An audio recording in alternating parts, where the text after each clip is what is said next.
So hello everyone, thank you for joining our event today to explore the foundations for partnerships between local authorities and community development finance institutions, or CDFIs. My name's Eleanor and I work in policy at Responsible Finance. We're the industry body for CDFIs, and this webinar is part of a series of events we're holding called 10 times RF to increase awareness about the sector. So some quick housekeeping. Today's format is a webinar and there'll be time for a discussion at the end. So please use the Q&A function throughout the session to submit your questions to the panel, and be aware that today's event is being recorded. We've got a really great lineup of speakers who I'll quickly introduce now. So we have Diane Burridge, Chief Executive of CDFI Moneyline, who's going to give an introduction to the sector. We've got Gareth Evans and Matt Earnshaw from the Financial Inclusion Centre to share some findings from their recent report on partnerships. We have Katy Brown from the London Borough of Barking and Dagenham to talk about evidencing the need and demand for credit. We have Pickard from CDFI Conduit to talk about one of their existing partnerships. And finally, chairing today's session is Rose Doran, Senior Advisor at the Local Government Association, who I'll pass over to now. Thank you. Lovely, thanks very much, and hello everybody. And I'm really sorry for being a disembodied voice. I'm having a few problems with my broadband in true Zoom style, but hopefully that shouldn't affect my chairing, and I can see all of you, so that's the main thing. So I've just been asked to give a bit of context setting for the day. So I'm just going to give a bit of an overview of kind of where we're at in the Local Government Association, and then you're going to hear from a much more expert panel of speakers than I am on all of this. But where we are at in the LGA is that we've seen throughout the pandemic the challenges facing low income and economically vulnerable households really come up the agenda.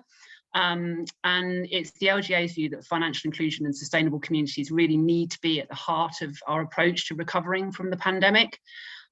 Councils have been at the heart of the support effort and getting much needed emergency help and services out to communities, but much of the focus that we've seen around kind of financial inclusion and financial support for economically vulnerable households throughout the pandemic has been on kind of short-term emergency and in-kind support. A lot of talk about food, you know, Marcus Rashford and, and all the rest of it. And there's clearly a role for emergency support, and you know, albeit in our view it's preferable if that's cash first and financial support rather than kind of in-kind support in the main. And councils have been delivering a lot of that as part of the response, particularly through local welfare schemes funded by things like Winter Support Grant. But we feel that it's important as we move into the recovery to look at building resilience and empowering people, businesses and communities and rebuilding local economies in a kind of much more integrated way. So we're asking government for more sustainable preventative funding to ensure we can provide the right referrals and wraparound for emergency help. So, you know, both things need to be there really. You need the emergency support, but you also need that kind of wider understanding of how local economies function and how low income households and local businesses are part of the kind of matrix of a kind of local economy. And I think even without any additional funding, although additional funding would obviously be nice, our work with councils on the Reshaping Financial Support Programme, which I think Gareth and Matt may touch on as they've been very heavily involved in delivering that with us, have shown that actually that really is a priority for local authorities and really is coming up the agenda. So, you know, kind of no matter what, I think this is going to become, these partnerships that we're talking about today are going to become more crucial to the way that we kind of deliver throughout the recovery from the pandemic. So things like solutions like income smoothing, access to affordable small-scale credit, encouraging saving, reducing the poverty premium by enabling people to kind of access, you know, mainstream utilities and get away from things like key meters and you know, paying over the odds for kind of basic amenities. We think that if councils and other local partners, and particularly CDFI partners and financial services partners, are able to work together, we can enable households to weather the economic storm better. And I think if we actually play our cards right, we might even lead to, I mean, I'm being slightly optimistic here, some of the pronouncements that come out of government at the moment, but you know, there is an opportunity here, I think, for a more socially just model for local economies, and I think that's what we're all kind of striving towards in conversations like the one we're having today. And these are the kinds of partnerships I think we and the local authorities we work with are keen to develop and explore.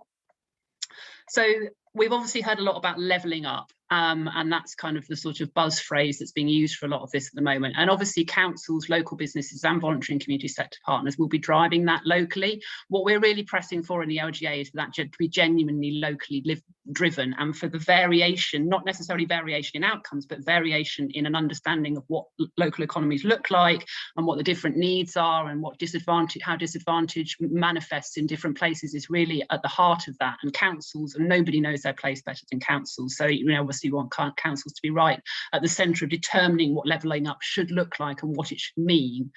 And I think we're placing an increasing emphasis on equality in the LGA as well, which is music to my ears. We need to ensure that that's about tackling entrenched disadvantages and offering people choice and opportunity. And I think we don't talk enough about financial services, particularly for lower income households, as actually being about empowerment and about people being on a continuum. And I think councils are increasingly recognising that by helping people to take control of their finances, we can start to kind of create more of a continuum between a benefit system that provides genuine, non-stigmatised sort of safety net support. And obviously that's not something that we've completely got yet, because I don't think our benefit system is entirely fit for purpose, but a benefit system that's then on a continuum towards kind of mainstream financial services. And I think this space in between is a really interesting space for us to kind of be working in, because actually there's an awful lot more that we could do to smooth that continuum, but also to kind of recognise people's needs and meet them better within that kind of lower income bracket. Now, many councils are new to this space, and that's something that we've really found throughout the work that we've done on reshaping financial support. However, we have really seen through the work that we've been doing an increasing appetite in our sector to engage with households' financial circumstances beyond the transactional, because local authorities are obviously in a financial relationship with a lot of their households, particularly lower income households, through kind of rent and benefits and debt relationships. But actually, I think what we're interested in is using those relationships in a more kind of supportive and productive way. So actually engaging with people about their finances, sometimes through that rental relationship or through the council tax or benefits relationship, but also actually understanding, for example, in social care or in housing, that actually helping people with their money helps us to deliver better services as well. And I think saying that councils are new to this, I mean, I would definitely include myself within that new to this and keen to learn more kind of bracket. I'm really grateful to Responsible Finance for inviting us to be part of this event today, because it looks like an absolutely brilliant lineup and lots to learn. And also to all of the brilliant people and councils that we've worked with recently. I mean, it's just so much exciting stuff going on that I think we're going to be able to build on and learn from. And I think with the right mindset, as I said earlier, there are exciting and innovative things that can happen that will help people to develop their financial well-being and help communities to develop, which is what we're here to talk about today. So I think, as Eleanor already said, if you can post questions in the Q&A as we go through, I think there are some questions sort of there for the panel session that you can kind of be thinking about and feeding back on. I will also, once all of the presenters have presented, give you an opportunity to ask any specific questions about their presentation, but given time constraints, I think we're going to motor through and then we'll take questions there and then move into the panel discussion. So that's quite enough waffling from me, I think. I'm going to hand over to Diane Burridge from Moneyline. Thanks, Diane. Over to you.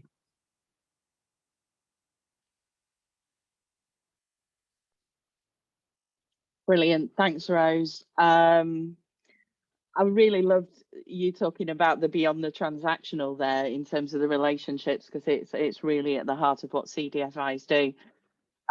You've already talked about, we see more and more people in the UK in financially vulnerable circumstances, and already there are big changes for households, but there's more to come with that next economic shift on employment, the end of the furlough scheme. What we see is that there are many combinations of varying and layered circumstances emerging. There are people stuck in debt that they had before COVID, and it's grown more persistent, or debt incurred during lockdown that they now need to try and find a way to clear. People with more precarious income who are self-employed or working part-time to supplement benefit income. And also those who are now unemployed, who are dealing with that very sudden income drop and trying to navigate the benefit system whilst they re-enter a radically changed jobs market. There's people on more stable lower incomes, which were not hugely impacted by the lockdown, such as receiving universal credit or in jobs not affected by COVID. And those who can't or don't engage with conventional financial systems, either pre-COVID or during COVID. So young people, older generations and migrants being some examples of that. So it's clear really that a demand from a whole range of support services, as you've outlined, is significant, and affordable credit and financial products will be a really important part of that equation. There are more customers that are forced out of the mainstream financial market, and there'll be more still that are going to be actually locked out of the subprime market as lenders are seeking to reduce their risk.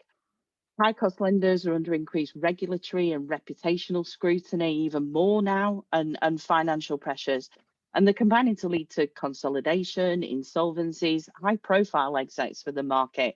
Most recently, last week, Provident Home Credit, leaving 250 to 300,000 customers needing a new provider to meet their credit needs in the way that they need it. So just as demand is increasing from individuals in vulnerable circumstances, the supply side is quite volatile and potentially won't grow fast enough to meet that need. So leaving a void is almost certainly going to increase that poverty and deprivation and slow the economic recovery of communities. And worse still, less scrupulous lenders begin to fill the void. So that rapid escalation of affordable credit providers like CDFIs, so community development finance institutions, so I'm not using the jargon, are a vital part of tackling this head on. The bridge of financial stability that the responsible credit piece provides often creates the opportunity for people to discover other ways to build financial resilience. So it could be saving alongside borrowing. It could be finding that additional income or bill savings that you might be entitled to, and maybe even having access to insurance cover for the first time ever in your life. So now more than ever, tailored solutions that are delivering that financial stability and resilience are going to be core to how people and their families are going to survive and recover from the impacts of the pandemic. What's really important is that CDFIs won't leave people behind just because it's challenging to balance the economic barriers of risk and price and access and distribution that exist between a tech and a human solution. And we've absolutely got a responsibility as organisations and as social purpose businesses to reimagine and deliver that balance sustainably. We're specialist enterprises. We're often operating on a not-for-profit basis, and we deliver finance and other support services to both enterprises and individuals.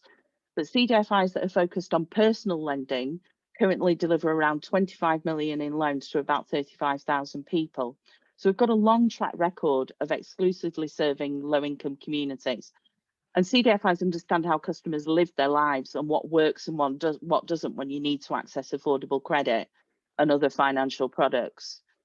CDFIs are led by customer needs. They understand and they keep pace with what's changing for them, and they innovate ways of accessing products that match customer expectations. We build a bridge of financial stability when customers most need it, and customers actually trust us to work with them flexibly when things go wrong. This approach and how we treat customers is how we turn, our values as individual CDFIs into our social purpose and into action for delivering solutions. Around 13 million people were already on the margins of the financial services system before the COVID crisis. A significant group of customers that we see at Moneyline are predominantly female, lone parents, tenants of social housing, with a household income of between about £15,000 and £20,000 per year. The main source of income is often benefit and could also be supplemented by part-time working. Over half of our customers have told us that COVID had a negative impact on their finances, and they were either self-employed or employed. And 1 in 5 employed customers told us that they've now started claiming benefits. And many of those are telling us that, they're sleeping worse than normally. 1 in 3 households say their income had reduced and they're responsible for more bills, and that's making them anxious or stressed about what their financial future is. So at Moneyline, we provided almost 100 million of lending to over 165,000 customers. And alongside that borrowing, our customers have also deposited over 12 million in savings. And for every £100 that a customer might borrow from us, they'll save at least £30 in interest compared to the nearest alternative commercial lender. So conservatively, about £30 million has been put back into household budgets for the customers that we've served. CDFIs are building the skills and the capacity to deliver greater impact in the market. We're using data in innovative ways to lend responsibly to our customers. So we're investing in tech and digital capability, and we're agile organisations that are rapidly innovating with open banking, open finance data, and emerging payment methods that will allow us to design products and services that fit with how people live their financial lives. Data combined with positive, dignified and trusting relationships with our customers create an environment where we can use our resources to reduce friction in the process, spot signs of financial distress and vulnerability, and ensure the wraparound services are there to support them in other ways. This is not just access to finance for more affordable credit. This is also building financial resilience and well-being in the process and the life cycle of the customer. Increasingly, CDFIs are also data-driven organisations where we can anonymise and aggregate data about the financial lives of communities and share it with partners to create that overall holistic view of the issues. So we're trying to solve and work together to improve socio-economic future for the communities that we're in. In the social sector as a whole, you know, we all share a common vision for improving lives within our communities. So whatever capacity you work in concerning low-income households and the financially excluded, you can make a massive difference to the work that we're doing in the CDFI sector. In the period after COVID-19, you know, there's an even more pressing need to build financial resilience for our most vulnerable in those communities to ensure they can remain stable in their homes. There's a growing void, as I've outlined, in the non-standard credit market that affordable credit providers must step into to prevent less scrupulous lenders filling the gap. CDFIs are ambitious and growing our capacity to meet more of the need, and we need partners who share our community values to find the most effective routes to market. We're building the right capital structures to consistently support growth, but the funding environment is tough, and we need to increase the diversity of funders that there are in the sector. Local authorities and social landlords can be a champion for us among your tenants. Understand why we're priced as we are and why our ethos that we have as organisations matters to you and, you know, the shared communities that we're in. So be an advocate for us, help us do more, because by doing more we can do it more cheaply, and means we can put more money back into the pockets of the households that need it the most. The more people we can reach, the cheaper CDFIs can make our products and services by passing on those economies of scale directly to our customers. You can also co-design great products and services with us that work with how people live their lives. As the next year unfolds, as we said, more and more people are going to find themselves financially vulnerable. Collaboration and partnerships are going to be absolutely crucial in bringing the momentum needed to transform that market for the millions of people that need us, and to make sure that anyone who needs that bridge of financial stability doesn't get left behind. Thanks.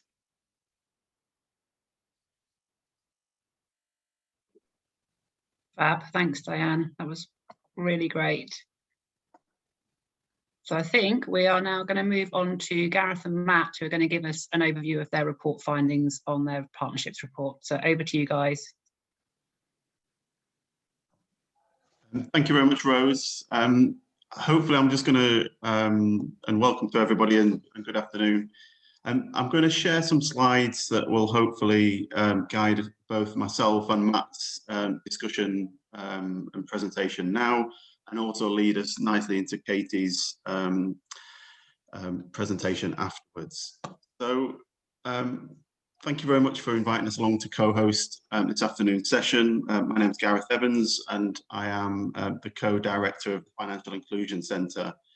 I've also got Matt Earnshaw, who's one of our associate consultants, and we're going to be taking you through some of the key elements that we believe are important to that partnership approach that Diane and both Rose outlined between councils and affordable finance providers, that we can increase access to affordable credit and financial services within all our communities. we're going to be hopefully covering some of the key bits that are part of a new good practice guide that we are making available over the next week or two, that will give you the practical steps that councils can undertake to build those partnerships, to work collaboratively to increase affordable access. So we're going to look at sort of why affordable credit is important for councils. And then Matt's going to take us through some of the key sections around building that evidence of need and demand, and that sort of business case for intervening. Practically, some of the ways that that you can work with community lenders within your areas, and promotion and awareness raising in particular, which is critical. And I think one of the points that Diane raised. And then finally, how you sort of measure and monitor that impact that can be achieved from the service delivery.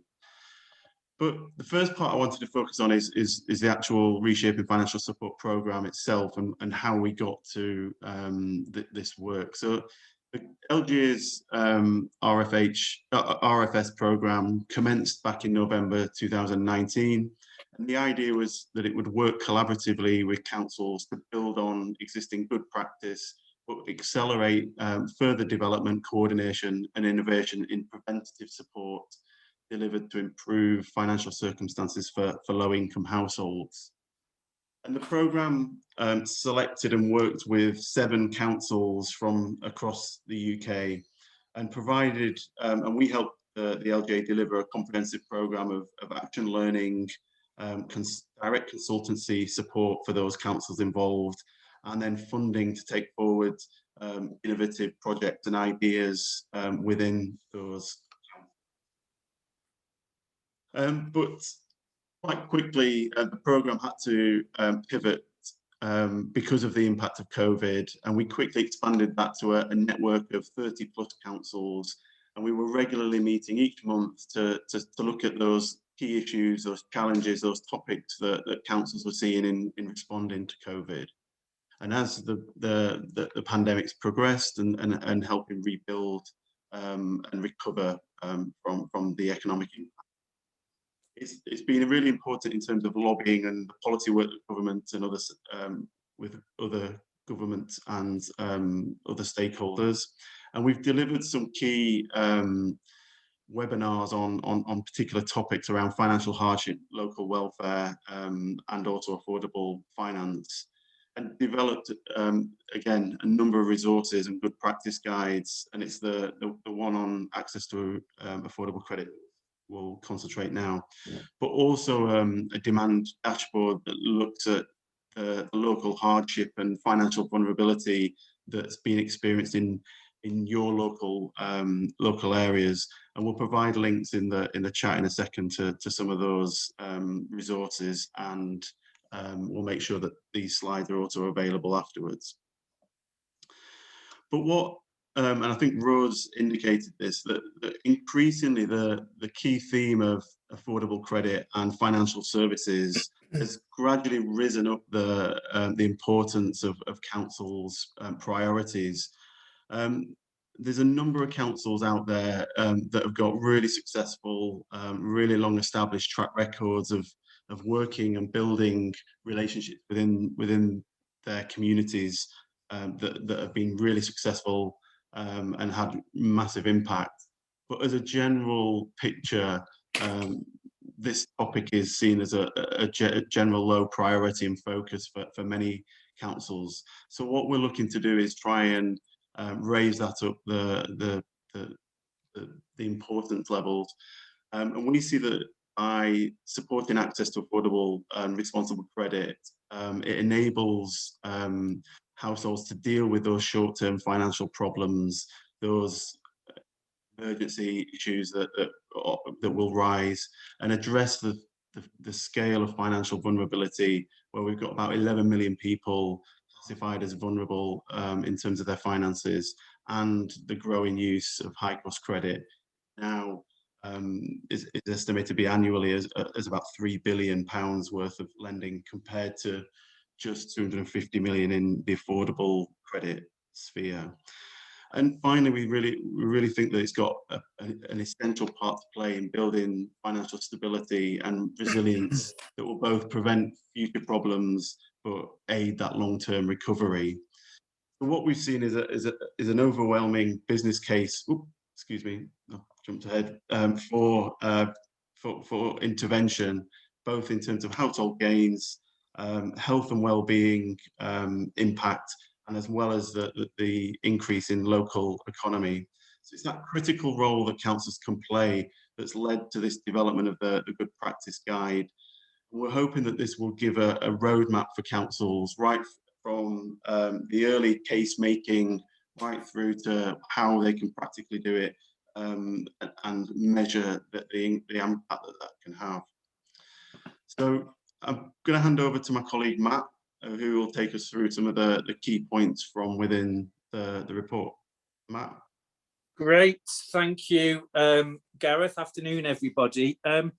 I'll just quickly whiz through this, I think, just to give you a bit of an overview. And I think as Gareth sort of said, it's about a good practice guide that's not there to be prescriptive, but it's about offering practical ideas and good practice and experience to really help councils. And I think this links back into what Rose and Diane said at the start about making the best use of resources.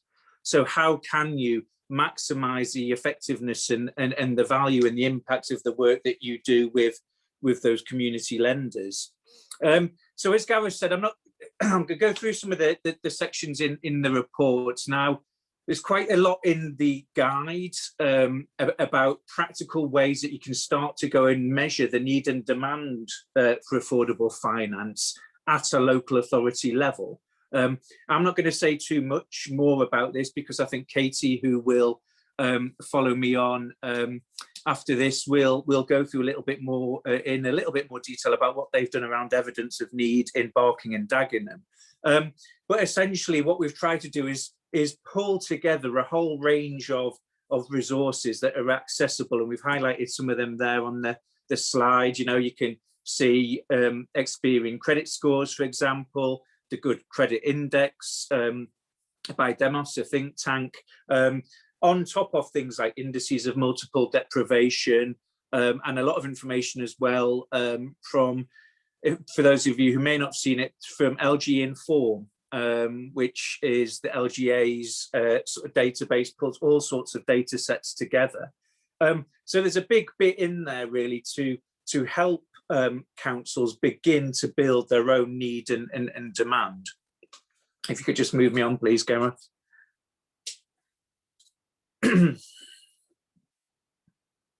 And the reason why we focus quite heavily on the evidence case, and as I say, I think Katy will allude to this as we go through, but it's really, that's the key platform to be building that robust business case. And we just sort of highlighted here some of the key requirements that we've pulled together from our work that should be forming that business case. And this section is really all about doing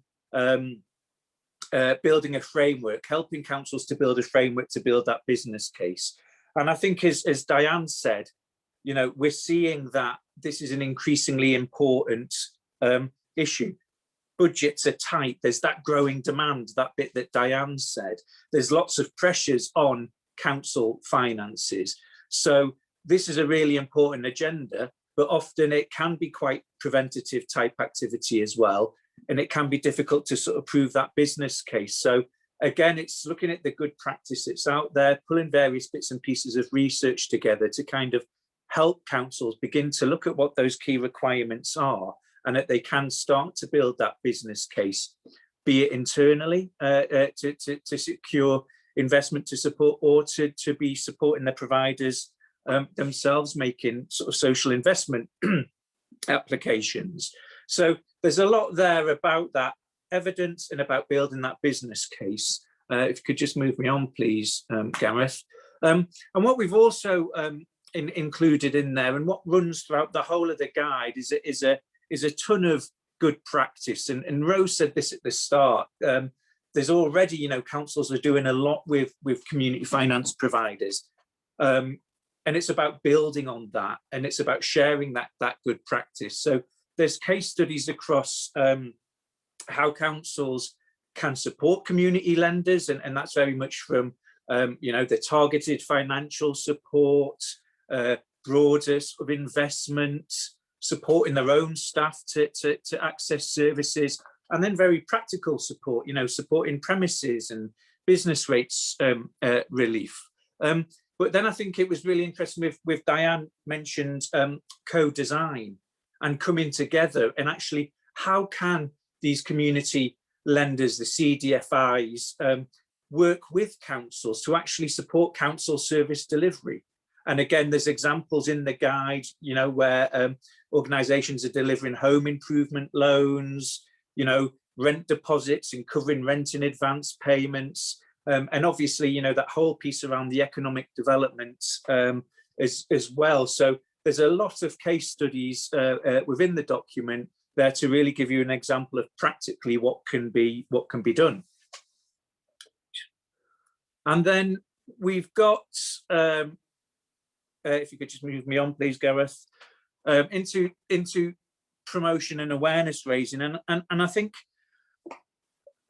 as I think this does link back into what the others have said, and I think what particularly Diane said earlier about promotion and raising awareness of the services that are available. And you know, I think that's difficult. There's a lot for the community lenders to kind of cut through sometimes, but I think this is where councils are really well placed, given their sort of leadership and place shaping roles in their community, to really help take a more coordinated and comprehensive approach to this. And just some examples here, and I won't say too much because I think this will also, Lisa will perhaps be covering some of this in terms of sort of the marketing and the branding of a sort of a partnership approach, but just some examples of, you know, perhaps moving beyond that more traditional leaflet in, putting things in newsletters and what have you, to something that is much more robust, and it looks very similar to what else is out there. And I think that's important, as Diane said, about how you provide that alternative for those who are looking to borrow. And then the final bit really is just around monitoring and impact measurement. And again, the guide is just trying to set out a little bit of a framework for councils to look at how they can robustly measure the impact of this sort of work with CDFIs and others. So everything from the sort of the outputs through to the outcomes and the impacts, and then the social value. And you know, I think this neatly ties in with exactly what Diane was saying around data-driven organisations and CDFIs as data-driven organisations, and can share that data. And this becomes critically important, again, back into that business case, the ongoing business case. We know that delivering these services will have a huge impact, you know, individuals, health and well-being, and households, but right through into the communities in which those households live, but then also the wider economy as well. So to sum up, it's aimed at being a very practical guide, aimed at being a bit of a toolkit, a lot of good practice there. It really, as I say, pulling a lot of information together into one place to save people having to try and do all of that research themselves. And so that's probably it from me. I could talk about this for hours, I'm sure, but I'll just pass back to Gareth just to wrap things up. So yeah, so thank you, Matt, and I'm really excited to get this document out there, because I really think that there's so much in there that will be useful for councils at all different stages of this journey, whether you're making that case internally for support to do this, for resources to invest in this, or whether you've got really proactive, innovative arrangements with your local credit union, with your CDFI that operates in your area, So I'm hoping that this can be useful for councils and also other stakeholders at all different stages. So what we will do is ensure that as soon as this is as sign off, which, as I say, we're hoping will be in the next week or so, we'll make sure that this is available to everybody that's taken part on today's session, and we'll directly send that out, but also promote it via the various different channels. So hopefully coming soon, and a very, very useful document for everybody. But the next person that we're going to hear from is actually Katy Brown from Barking and Dagenham Council, who's going to talk through exactly what the council's doing on this agenda in terms of potentially identifying the scale of the problem in their borough, and what they see affordable credit being able to do. So, Katy, are you there? Yep, thanks, Gareth. Brilliant. I'll move your slides on. There we go. Perfect, thank you. Hi everyone, good afternoon. So as Gareth said, my name's Katy. My role is as a Programmes and Strategy Officer within Community Solutions, which is part of the London Borough of Barking and Dagenham. And I'm also one of the lead contacts within B&D around the development of our community banking offer. So just in the next slide, so what I'm going to do over the next 10 minutes or so is a bit of a Community Solutions sandwich, if you like. So given I don't think Community Solutions is maybe a well-recognised way to describe a group of services, I'll introduce you to ComSol and what we do, before going on to speak a little bit more specifically about the activity that we've done so far in developing a community banking offer, with a specific focus on the importance of partnerships to us underpinning this, before then coming back to locate our community banking offer within our wider approach in ComSol to tackling the root causes of debt and building financial resilience, which I've heard mentioned multiple times already. I think definitely a key theme, but also how our community banking work links to our wider corporate vision within Barking and Dagenham. So Community Solutions, it acts as a front door for a lot of our people-based services, where our ambition is to identify the root cause of a person's or family's problems and helping to resolve these problems before they escalate. So Community Solutions was set up maybe 2 or 3 years ago to help tackle some of the wicked and complex challenges facing the borough, such as high rates of homelessness, poverty, and unemployment. And we really want to help people help themselves. That's our kind of tagline. And as I said, we do this by identifying and resolving the root causes of people's problems. And we really don't want to wait until a problem has escalated before acting. I think, these kind of themes and buzzwords are kind of very familiar to a lot of people in local government, but hopefully we've taken some quite bold steps to put this into practice and operationalise that. So Community Solutions comprises a number of previously separate services and functions that include statutory, more targeted, and universal services. So this means the remit of Community Solutions is really wide-ranging. So from libraries, children's centres, and healthy lifestyles activities, to our housing options and homelessness prevention, temporary accommodation, money, debt, work, skills, our early help offer for adults and children's, no recourse to public funds, kind of the list goes on.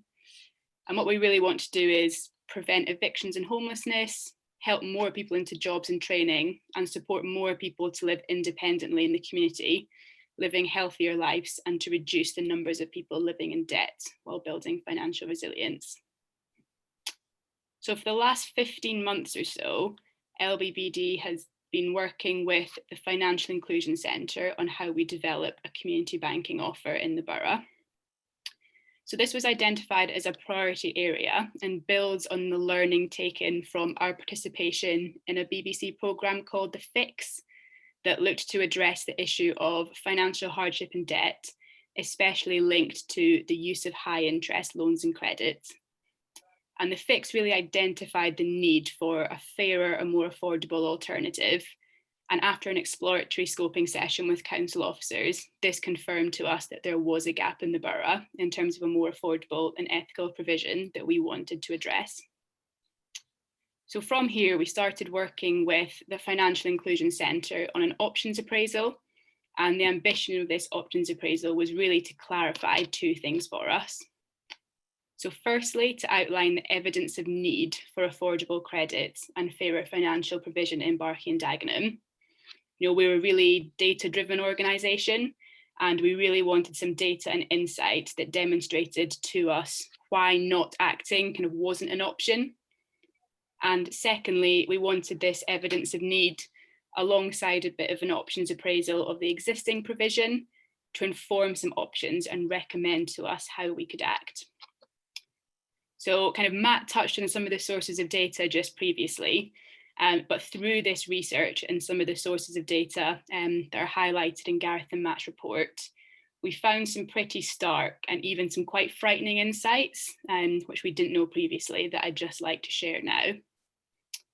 So according to the Good Credit Index, Barking and Dagenham ranks 26th lowest out of 387 local authorities in terms of the credit scores of their populations. And we'd actually fallen from the previous year. So the year before we were 35th. And our ranking is now low enough for us to be classified, quite depressingly, as a credit desert.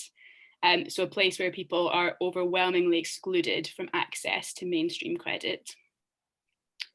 And at a conservative estimate, we think that around 6,000 households take out 20,000 high-cost loans to an estimated value of £9.4 million every single year, 9.6, sorry.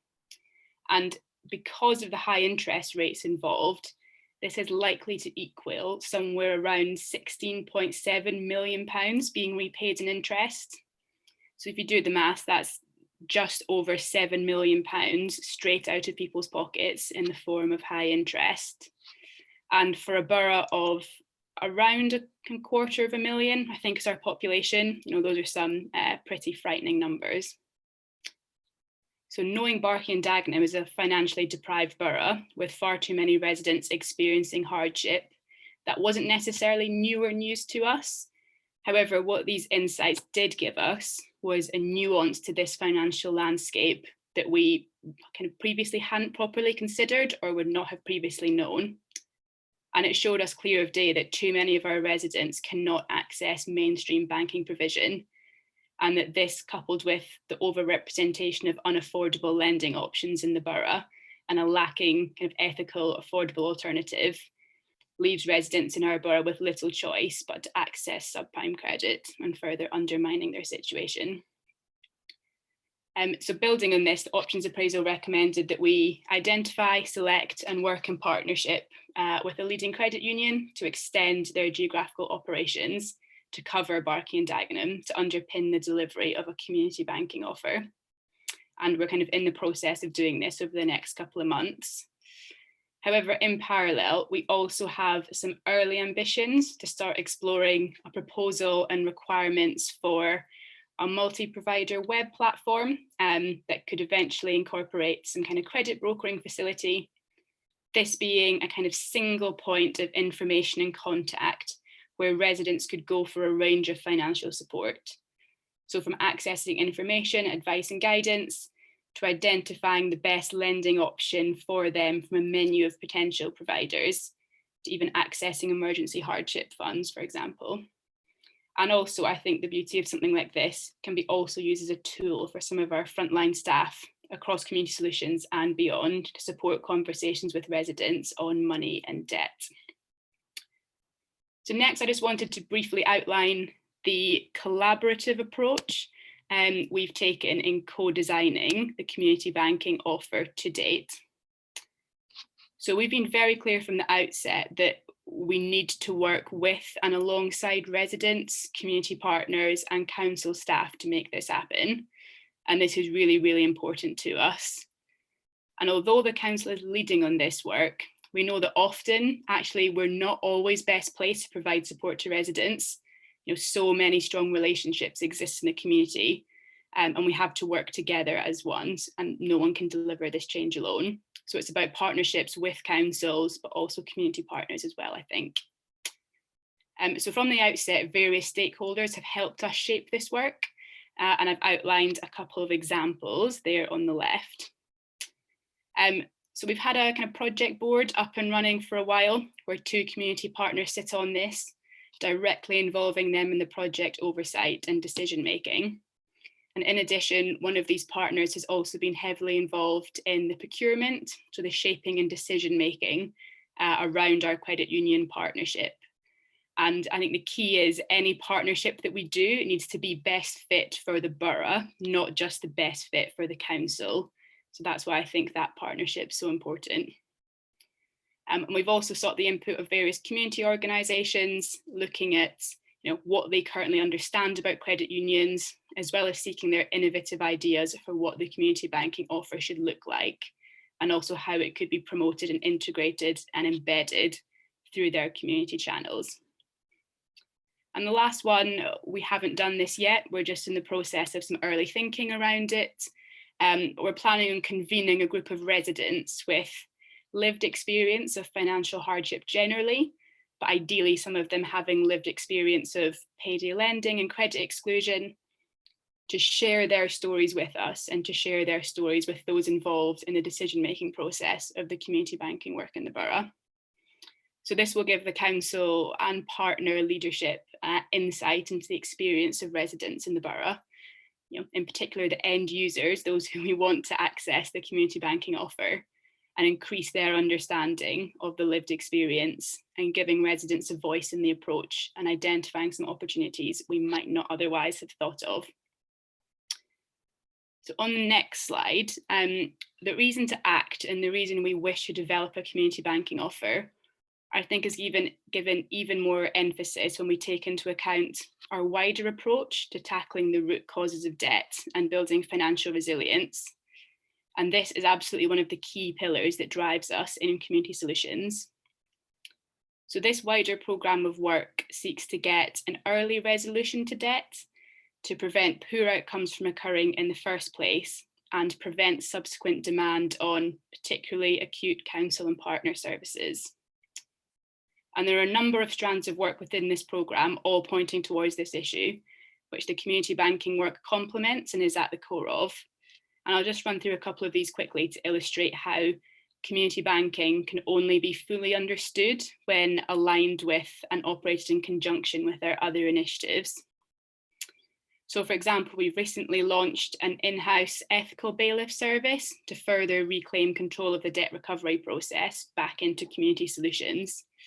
And community banking, for example, will provide a tangible support offer for bailiff cases and is further reinforcing our ethical approach to debt and income collection. And in September, our revenues and benefits functions moved into community solutions, signifying a significant step forward to creating what resembles more of a welfare and collection service, intent on reclaiming debts, but in a supportive and really holistic way.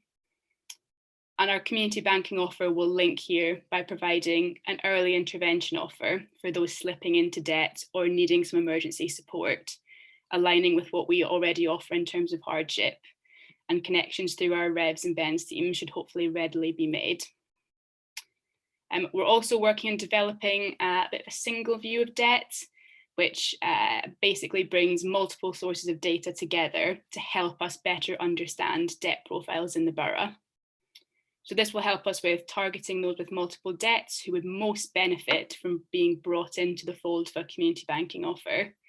And while the community banking offer will be universally accessible, and we want to promote it universally, we also want to target it to those who would need this alternative, affordable provision the most. So those are just a couple of examples. There are a few more still on the slide.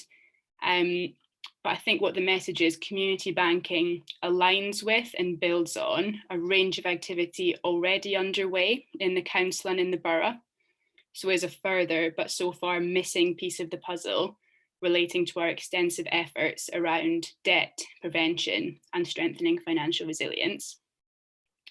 So just lastly on the last slide before I stop, This work supports the borough's wider ambitions too, with clear links into our corporate priorities, and some of these are outlined in the slide. So money and debt is a key cross-cutting theme across all of our strategies, where our goal is to reduce levels of debt and associated money issues in our community through the adoption of ethical and data-driven approach to the collection, management and prevention of debt, but ultimately building greater financial resilience. And these priorities in the wheel, although they might be a bit small to see, represent our Borough Manifesto's long-term 20-year ambitions, and they were co-created with residents and represent what residents told us they want the borough to look like. And we were able to move it, such a scale and pace with this work because we could demonstrate the particular role that community banking had to play in helping create a place which supports residents to achieve independent, healthy, safe and fulfilling lives, and a place where everyone has the opportunities to succeed. And these are two kind of key pillars of our Borough Manifesto ambitions. So being able to successfully position this work within our borough ambitions, being able to articulate how this will contribute to achieving our priorities, really helped us to demonstrate, as well as the data, the need to prioritise and act within Barking and Dagenham, and really helped us to gain buy-in and visibility at a senior level for this work. There's almost a golden thread from the community banking work into our community solutions programme, and then up again into the borough strategic priorities. So I'll stop there, but in summary, community banking and developing this offer is a really significant priority for us in Barking and Dagenham as we work to provide more affordable options for residents.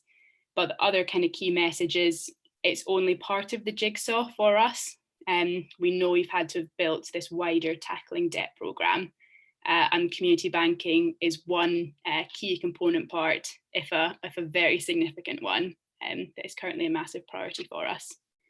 So I'll stop there. I hope that was useful, and thank you for having me. Thanks, Katie. And there's a lot to pack in and download. So I think I'm assuming we'll be making the slides available to people afterwards as well, so they can digest digest all of that in their own time. There's a huge amount going on.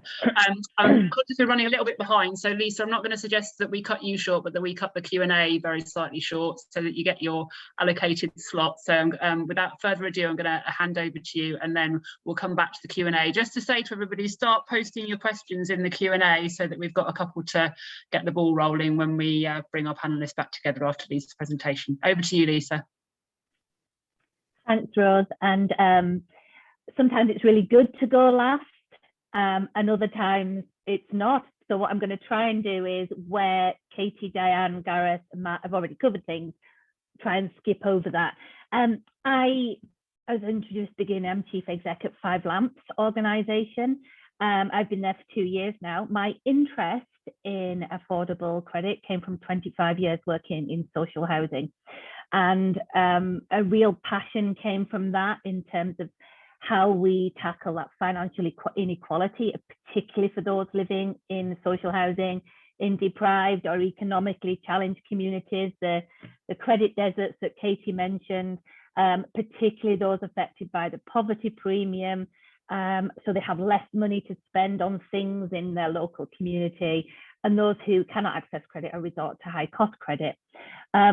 Move forward 25 years, and I'm now at 5 Lamps, which is a charity based in the north of England. And we deliver products and services that focus on social, financial, economic health and well-being and inclusion. We have a proven track record of the last 35, 40 years of working with local authorities. What came clear about 10 years ago is the need that the local stuff, sorry, excuse me, I just say it as it is. And my connection is now unstable. Can people still hear me? Yeah. Will someone give me a shout if I'm creaking, and I'll turn my video off and keep talking. Thank you. And so we identified that need over about 10 years ago. We were doing local lending, but born was Conduit Scotland, which is the brand name for our affordable lending arm. I won't go into detail about what a CDFI is because Diane did an absolutely amazing job. But our primary aim of doing that is about tackling financial hardship, giving people choices, helping people to be in control and have ability to be a lot more resilient. And increasingly, that is more and more important. As an organisation, we operate across England, Scotland, Wales, Northern Ireland.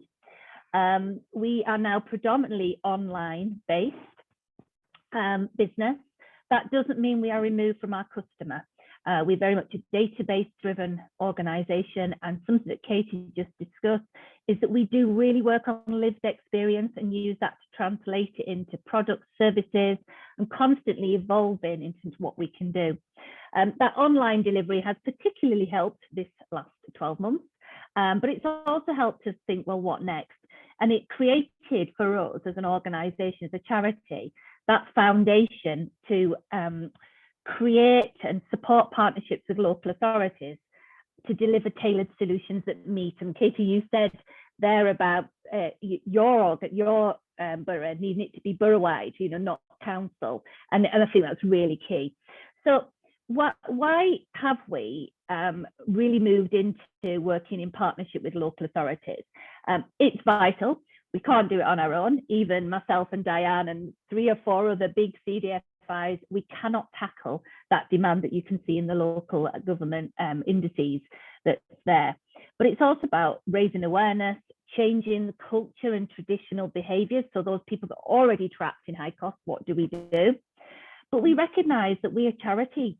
We don't have millions of pounds. We're speaking to a high cost lender who had spent over £4 million just on marketing. You know, we have a £5 million loan that we recycle to on lend. It gives you a kind of scale. But also because about investing back into local communities. At the moment, we deliver around about 10,000 loans a year. We have capacity to do 5-10 times that. And for each of those 10,000 loans, that's about £2.4 million being saved, going back into that local economy.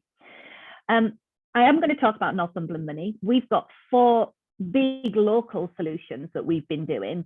One in Bedford, which was more about awareness raising and providing loans in postcode area. We've got the Whole Money. Now that was a credit desert, very well broadcast about that.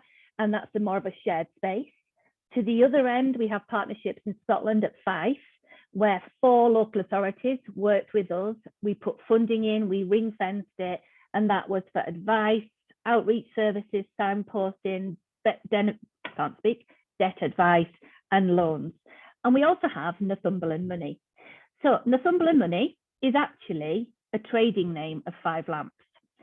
We use our FCA permissions to basically be the financial broker, the credit broker for Northumberland Money. It hosts, so Northumberland Money, as you can tell, is about Northumberland. It's not about 5 Lamps, it's not about Conduit, it's about Northumberland. And it hosts and provides access to loans, household goods, savings, current accounts. It is not run or managed by 5 Lamps. It has its own constituted group. We're a member of that along with the council and other bodies I'll come on to. So how did it start? It started with the seed about 3 years ago, maybe a little bit longer, which with an identified need and a conversation following something similar to this. And 5 Lamps at that time, you know, a charity now, has took a massive hit in the last 12 months, but back then we had a little bit of money, and we initially kick-started the research and the funding, and we supported colleagues at Northumberland Council to secure funding towards the research, the costs, the marketing. And the key to that was working intensively with the head of poverty and services, Emma, and we worked also right at the start with the local community. We worked with parents and local people to see what the needs were, what the solutions were, what the barriers to their access was. We worked in the local school with parents because that was identified as a real need in the area, particularly single parent households, those experiencing child poverty. Through that consumer insight, the local people designed the marketing, which Matt mentioned before. Roll it forward, it started initially with loans. It's become more than that now. It's now got its own constituted group and management committee, has Just Finance Foundation, local people, 5 Lamps on there. it is now firmly embedded as part of Northumberland Council's financial wellbeing strategy. It is really part of their ambition of what they're doing. Alongside Northumberland Money, the membership grows regularly. We have a citizens advisor now a member. They have their own community bank. We work with Money Advice and Pension Service, all hosted in one place. They have, well, we hold events, but we tend to prefer to be the facilitator. So excuse the pun, but we're the conduit. So we're conduit loans, but we do a lot more than just the loans. So we support and bring in our expertise where we can. We really utilize social media, Facebook, although my daughter said that's now for old people, but we are on Instagram, and actually we also do use Snapchat, but we use it for much more than just loans. So we'll talk about health and well-being, how to make savings, the child poverty, the access to out-of-school activities, and so on. And so it basically just keeps responding to need. Responsible Finance asked me to bring it to life, and I think the best way to do that is to show you, let me find their website. Can you see their web? Everyone see that? Yeah. So this is Northumberland Money's website, designed by local people, supported and now managed with the council. We do not run this website. So you can see no mention there on that front page of 5 Lamps or Conduit. And it started out as lending, recognising that alternatives to high cost credit were needed, and we needed to provide fair and affordable personal loans. What you can see on here is it's not a marketing strategy for 5 Lamps. We are not trying to take over the world. We know we can't, and we know we cannot provide all the services and products that customers need. And so what Northumberland Money does do is it signposts to a range of solutions. So it provides information and access to loans ranging from 19% up to 99%. It ranges from credit unions to a community bank. And it is a real vision of Conduit, and I know across the wider CDFI sector, that we should be able to work on financial inclusion. And we're not precious. If someone clicks on here and gets a cheaper loan, that's absolutely brilliant. It's about having the right product for the right person. So you can see on there that we have loans, but it also, the research, the lived experience we had, people were saying, yeah, but we have to go somewhere else for household goods, not realizing that you could use the loans, the emergency washing machine and that kind of thing. So then through that consultation, the consortium decided to increase the website and put access to other services. It started small and then grew. So you can see on here, there's more information. And when you click on it all, you find out a little bit more. But it is also about financial health and resilience. And we actually want people not to be dependent on high credit and not to be dependent on CDFIs. So lots more now about flexible savings schemes and supporting people into there. What we're also seeing is 3 in 4 people that still apply to us are not eligible because of their increasing, either lack of credit history, bad records, and so on. So part of this website is to make sure that people can get access as well to, starting up a current account so they can build up. We've got so many people with thin credit files, but we also have advice links in there, and increasingly working with lots more organisations to enable access to what that local community needs. Northumberland is an incredibly huge geographical community, and the digital approach was the right way to go on this. I'll come out of that one. Can you see this slide? Or are you still seeing anyone see this slide? Am I still on it's the downside of Zoom. You have to come out of one thing and start sharing again. So in conclusion, I'm just going to put a conclusion slide up. Is that better? 1 minute. So don't need that slide. What have the key things to take away from it? I put it on here so people can go away and think. 3 big things. The key to that foundation and platform is about local.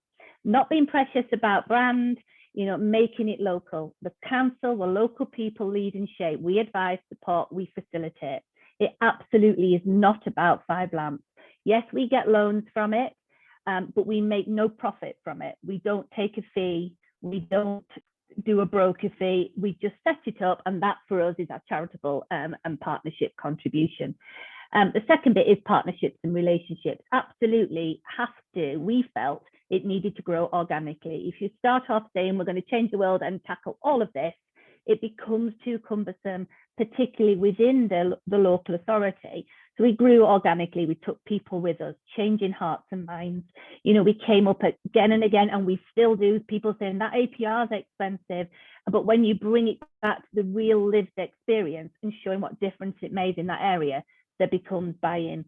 The key to that partnership and relationship was no competition, equal playing field. It's about the choice for the local community.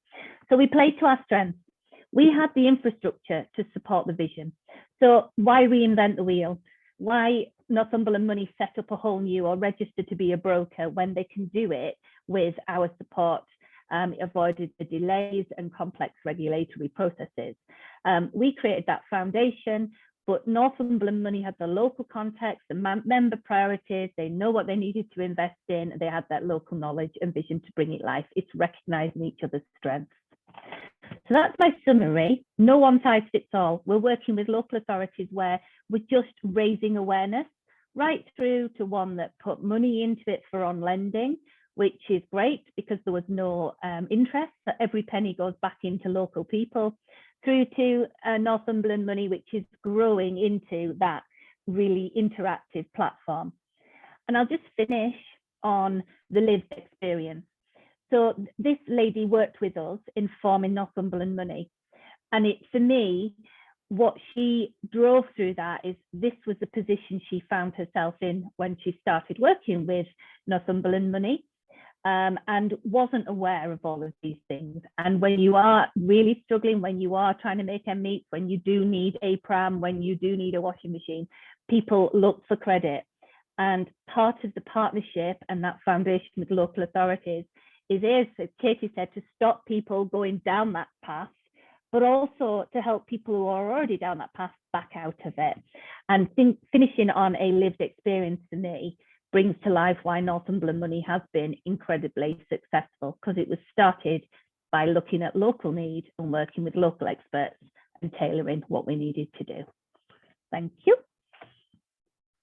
And all our contact details are on there, and I've skipped through lots of things and added a few extra in as I went along, but I hope you found that helpful.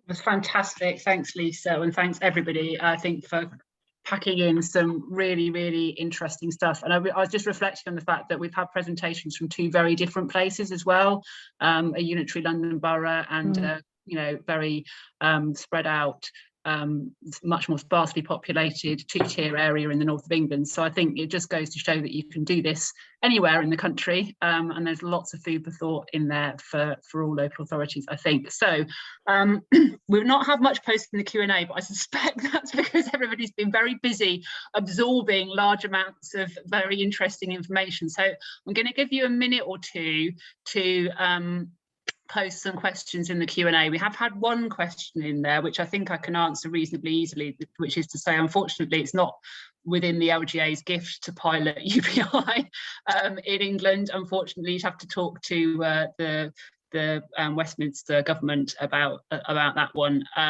but it is going to be interesting to see what happens with, certainly going to be interesting to see what happens with the Welsh pilot. And I know that there are some civil servants that are interested in it, but I think probably sadly a long way from possibly piloting it in England. So I think that probably puts that one to bed, unless any of the panelists have views on UBI that you would like to share. I'm seeing a few shakes of head. So I tell you what I'm going to do. I'm going to, while everyone has a bit of a think and starts hopefully posting in the Q&A, I'm just going to go back to some of those questions that Responsible Finance colleagues very kindly posted at the beginning. And I think, I mean, I was just really, really struck through all of the presentations, particularly Katy and Lisa, about, you know, the role of partnership, and all through all of the presentations, you know, Diane really emphasising at the beginning, you know, that starting with that kind of community purpose, and I think that was a thread throughout. You know, it's just, we're starting from what outcomes we want to achieve for our communities, and we're working back, and I think that really shone through. So I wondered whether anybody wanted to offer any more thoughts, or anyone wanted to post in the chat, post in the Q&A. I'll multitask the best I can, whatever's easiest for you guys. Some of the practicalities about getting those partnerships going. I mean, Lisa, you mentioned about starting small, and I think I was really struck by that. Sort of start with something, sort of bite off a piece that you can chew, do that, and then build out from that. So I wonder if you could sort of say a bit more about how you kind of started off. Yeah, I think start off small for us, and this was 4 years ago. I think now there is so much more data out there, and the reports are going to enable that. It's going to be that catalyst for that conversation in local authorities. But identify key people and keep it tight, and look at what you can achieve and how you're going to do it. And the key to that, establishing that, we had to put, I'm not saying it was easy, you know, that was quite groundbreaking when we started that, and it required a lot of resource from 5 Lamps at the time. But we don't mind, because you don't have to reinvent the wheel every time. So every time we do that, we learn from it. We establish that relationship, but rather than going straight to say cabinet or council members and saying, this is what you need to do and why, we started with those real life stories of what was happening in that local authority. And you start with identifying key players, and you keep it simple. And then we brought people on and showed what could be done. And once we've got that relationship established, and there was a management group, it was very quickly moved into a constituted group. At that point, we were really careful to make sure that it didn't become bureaucratic, because it would never have then worked. And that's why it was a bit of a leveling up as well, but everybody just had to have that shared aim. It wasn't about someone dominating it. And that's key. And I think what's really key to establishing and maintaining it is saying, what is the primary purpose? What we're trying to achieve? And all the way along going, have we achieved it? And the massive thing is real life experiences at any time change hearts and minds. So if you know, when you're starting to go to the next level, bring people in, you know, and you can do that at a local level, it's much easier. But, you know, if we do local events, we had local people who would use the service or needed it talking about it. And it just, the ripple effect is amazing. So start small, but I don't mean as in, you know, says me, I say start small. If you've got the powerful case, that burning platform and the data, you know, be ambitious, but just do it in more of a check, plan, do. Don't rush in with a solution to find it was the wrong thing, and then it burns people's confidence. So have ambition, break it into bite-sized chunks, and don't be afraid to change. You know, we're already changing again in Northumberland Money. We're about to put in even higher APR in, because to make sure the people that are not accessing it get it. And that's because of that ongoing maintenance of relationships and partnerships. Brilliant, thank you. I could see Diane and Katy both nodding while you were speaking there. So I don't know whether, Diane, did you want to come in on that point? Oh, you're on mute at the moment, sorry. I think Lisa's strong point about leave ego at the door in terms of your own business is really, really critical and important. I think don't underestimate getting that high engagement of frontline staff as well. You know, managers and leaders come up with marvelous ideas to do this, that, and the other, but that real frontline staff buy-in. So the guys who are on the front line seeing beneficiaries and seeing people in the community, and them having buy-in and understanding is really, really important. And I think key measures of success and impact being established as early on as you possibly can, because to know what's working and not working in terms of setting mutual expectations for everybody, really, really important, because then you can iterate. If you can see something's not working, you can be quite agile and iterate and say, right, you know, let's not go in this direction, let's go in that direction. And I think, you know, for all organizations, challenge how you can work quickly. You know, Lisa touched on bureaucracy and it not being bureaucratic, and it plays to the agile. You know, there's no time to lose with all of this stuff. We've got to come up with solutions fast. So all organisations, challenge yourself to take the bureaucracy out and see sensibly, but how you can move really fast and understand how to iterate. And I think that those things all combined really, really important for success. That's great. And I'm just, we're still not, I don't know whether we've stunned everyone into silence, but one of the questions that Responsible Finance posted at the beginning, and I think it's a completely valid one, as I said in my introduction, I think a lot of councils are very much at the start of thinking about this stuff. And that's why I sort of picked up on that point, Lisa, about kind of biting off a sort of, you know, a bite-sized piece. And I wonder, Katy, I mean, obviously being part of the Reshaping Financial Support programme, and actually Barking and Dagenham, interestingly, didn't have a local welfare scheme. One of the sort of exemplary councils, I think, in terms of supporting people in financial hardship, actually had to set up a local welfare scheme, or specifically a local welfare scheme, at the beginning of the pandemic, but actually, you know, have been doing a huge amount of thinking sort of prior to the pandemic and during the pandemic about how best to support low-income households. And I wondered if a council was starting out with some of this stuff, where would you advise them to start? I was just putting you on the spot, isn't it? That's a bit rotten of me. You'll start at the 10. So I guess this might have kind of come through a little bit in kind of my presentation and what I said. Has to be the kind of data for me. So I think that when I say data, I'm thinking about kind of data and insight and evidence in the kind of widest sense. For me, and I think for us, it was building that evidence in case to act, to know the problem that we were all trying to solve and kind of unite underneath. And you know, I mentioned you know, some of our the data that's kind of driven us specifically in this community banking work, but actually in all the other pieces of work that I kind of I spoke about, you know, our single view of debt. That's a really kind of significant attempt to bring data together to understand what's happening in the borough, you know, what are residents experiencing in Barking and Dagenham. So that would be my probably key piece of advice, is take some time to kind of bring your data together, understand it, understand what's going on, and understand the problem you want to solve. And I genuinely don't think, speaking about the community banking work, I don't think we'd have moved at the scale and pace that we have if it wasn't for having, you know, some of the data and pieces of evidence at our fingertips. It was almost so compelling that, you know, we were talking about it in terms of it would be negligent of us if we didn't act at this point. We have the evidence, we can't ignore it. So that's what I would say, is kind of take some time to analyse your data and bring that together. That's really helpful, thank you. And we are doing a lot of work around that through the RFS programme as well. So that's really useful to hear. So we have got a question now popped up in the chat, which hopefully you can all see. Really good question, actually, which is, how do we persuade residents to manage their income, however low?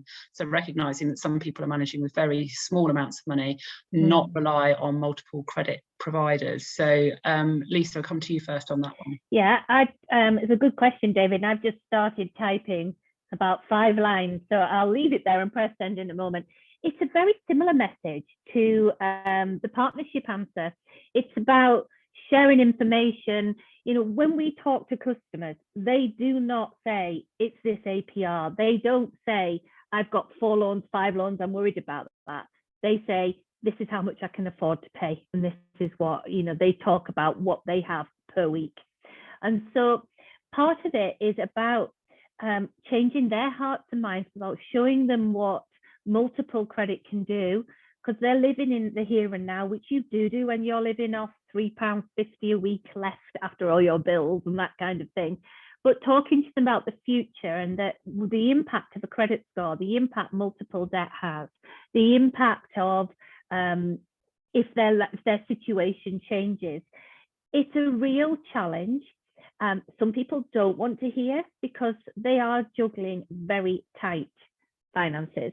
So it's about a number of things. It's about signposting. It's about treating people fairly and as adults, and not being condescending and not telling them they've done the wrong thing. It's not making people feel bad or a failure because they've got multiple credit. They've got that because of a situation they were in. So it's about being really empathetic, not patronizing, and getting people to want to help themselves with that and not be seen as a special case or a failure, because people have pride and it hurts when they're criticized for it. So for me, it is about awareness, access to things, not being seen as a deprived community case or whatever, being seen as an equal citizen with access to the right information. I think that's the most you can do, because even when you tell people, it's like saying, don't touch that plate, it'll burn, we all touch it. And that's, so we can't say to people, don't take multiple debt because this is what happens. If they need it, they will. So I think it's about fairness, access to information, real lived experiences. And if people are relying on multiple credit providers, perhaps it's for us to look at how we can find solutions to get them out of that.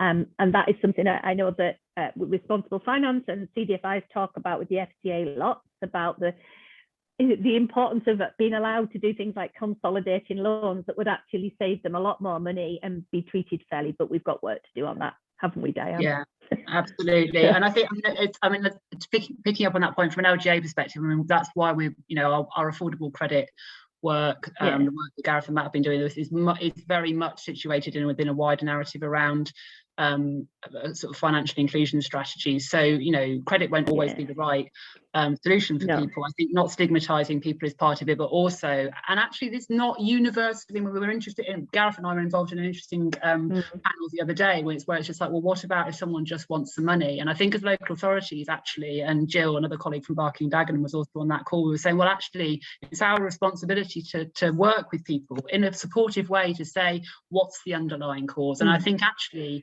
as local government, we would challenge back on that a little bit and say, actually, we have a responsibility to our residents to find out what's going on underneath and be realistic about the fact quite often that is just you're not getting enough money from income and benefits because of things that the cost of our housing market and other sort of very entrenched challenges, but also to be saying actually we've got to look at this more widely and holistically, but credit is part of the picture for a lot of people as well. So that's really helpful.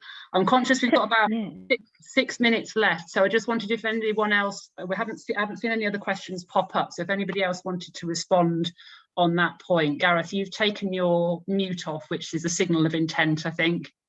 No, I just wanted to sort of get across that one of the things that I think is really important is actually identifying people and actually then credit and credit application is a key point of being able to determine whether somebody can afford the credit, and equally if they can't and they are over indebted or they've got those multiple providers, actually finding the right solution that's best for them. That might be a loan through Diane or Lisa's organisations, or through a credit union, or through another provider. Or equally, it might be debt advice, and it might be support from either a council's in-house service or an external national provider. Or it might be, it might be linking all that into sort of local welfare assistance schemes and grant funding. But the key is knitting all that together into a single sort of infrastructure, and that's the ambitions we've got with Barking and Dagenham. And I think it just makes perfect sense when you put it in that context. Yeah, absolutely. And I think that I guess the fact that you have this complex pattern and picture of kind of different support services all kind of integrating and interacting together is why at the LGA level we're kind of making the case for this to be resourced properly, because actually you need to have a kind of whole systems, whole council partnership approach to doing this stuff in order to get people the right solutions. But actually if you do, you massively improve their outcomes, their financial resilience, their financial stability as a consequence. So it is worth investing in, and I think that's the message we're trying to get back across to government. Right, Lisa, you've got your hand up. I'm going to ask you to be really quick.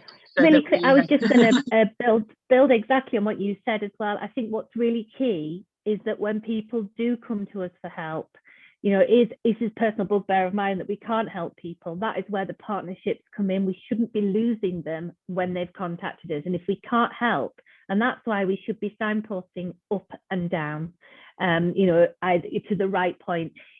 Every time someone contacts us, if we are not able to be proactive, they will go somewhere else.